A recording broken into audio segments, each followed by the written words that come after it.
नबी पाक सल्लल्लाहु ताला अलैहि वसल्लम के चौथे खलीफा बरहक हज़रत सैयदना मौला अली शेर खुदा रदी अल्लाह ताला अन्हो 21 रमज़ान मुबारक को कूफे की जामे मस्जिद में शहादत का दर्जा हासिल कर गए। हज़रत शेर खुदा रदी अल्लाह ताला अन्हो वो शख्सियत हैं कि जिनके बारे में मेरे हबीब पाक सल्लल्लाहु अलैहि वसल्लम ने फरमाया, जिसने इससे मोहब्बत की उसने मुझसे मोहब्बत की, जिसने इससे बुग़्ज़ रखा उसने मुझसे बुग़्ज़ रखा।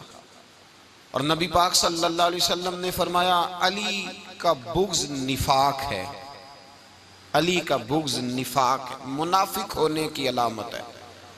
और फरमाया अली का प्यार ईमान है। अली का बुग़्ज़ कितनी बड़ी बात है, अली का बुग़्ज़ निफाक है और अली की मोहब्बत ईमान है। अली का प्यार अलामत ईमान है।